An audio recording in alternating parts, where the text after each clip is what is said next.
গ্ৰন্থ কথা।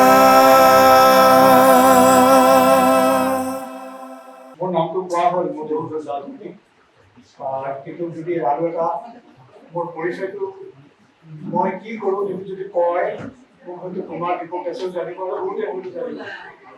মধুসূদন দাস এগৰাকী শিক্ষয়িত্ৰী আৰু মধুসূদন দাস অসমৰ শিশু চেমনীয়া আৰু যুৱক যুৱতীসকলৰ কাৰণে আজি বহু বছৰ ধৰি কাম কৰিব এজন সাধাৰণ মানুহ তেওঁ জানে। আপোনালোকে শুনি ভাল পাব যে শ্ৰীমন্ত শংকৰদেৱ কলাক্ষেত্ৰত বহু বছৰৰ পৰা আৰম্ভণিৰ পৰা আজিৰ তাৰিখলৈকে প্ৰতি মাহৰ শেষৰ দেওবাৰে শিশু চেমনীয়াসকলৰ কাৰণে এটা অনুষ্ঠান হয় মৌ মেলা। সকলোকে বোধহয় বহুতেই জানে মৌ মেলাৰ পৰা বহুত ল'ৰা ছোৱালী ওলাই গ'ল, কোনোবা ডাক্তৰ হ'ল, কোনোবা ইঞ্জিনিয়াৰ হ'ল, কিন্তু সকলোৱে কিন্তু ভাল মানুহ হ'ল। আৰু সেইকাৰণে আজিৰ অনুষ্ঠানটোত মই দুটা কথা ক'বলৈ প্ৰয়াস কৰিছো।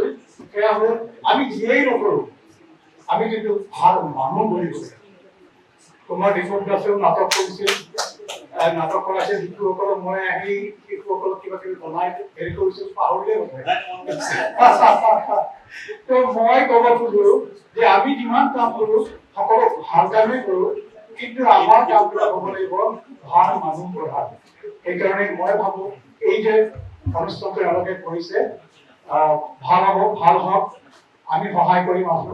কিন্তু কাইলৈ এটা কাম কৰক আপোনালোকে, মই এই অনুষ্ঠানটো ক'ব খুজিছো, কাইলৈ ইংৰাজীত নকওঁ অসমতে কৈছো, কাইলৈ আমি বহুতে কালি বুলি কওঁ কাৰণে এইটো বিতৰ্ক হয়। কাইলৈ মৌ মেল হ'ব।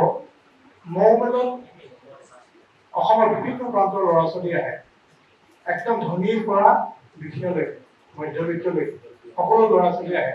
এই ল'ৰা ছোৱালীখিনিৰ মাজত আপোনালোকে আহি কওক, কাইলৈ কওক কি হ'ব আপোনালোকৰ, এইটো এই হেৰিটো কাইলৈ প্ৰচাৰ কৰক। মই আপোনালোকক মাতিছো, আপোনালোকে 4টা বজাত পোৱাকৈ আহক। তাত বিভিন্ন ধৰণৰ অনুষ্ঠান হ'ব, তাৰ মাজতে আপোনালোকে এই যে এটা হেৰি কৰিছে এইটো কওক, ঠিক আছে? আৰু এটা কথা কওঁ, অনুষ্ঠান কৰিবলৈ বৰ ভাল। মই অনুষ্ঠান কৰি বুঢ়া হলো, এই বুঢ়া হোৱা অভিজ্ঞতাৰে কৈছো, গঢ়িবলৈ বৰ ভাল, ভাঙিবলৈ বেছি পৰ নালাগে।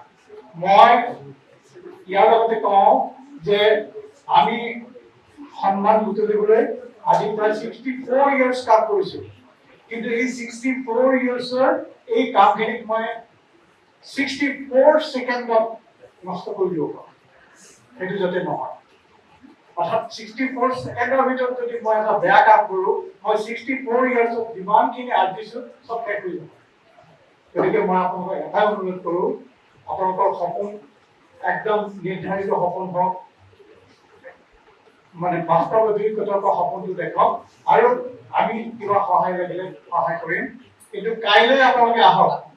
যদি কাইলৈ আপোনালোকে আহে, আপোনালোকৰ যথেষ্ট ল'ৰা ছোৱালীৰ অভিভাৱকক পাব, আৰু সেই অভিভাৱকখিনিৰ কথা ক'লে আপোনালোকৰ লাভ হ'ব। ইমানে কৈ মোৰ বক্তব্য সামৰিছোঁ। গ্ৰন্থ কথা।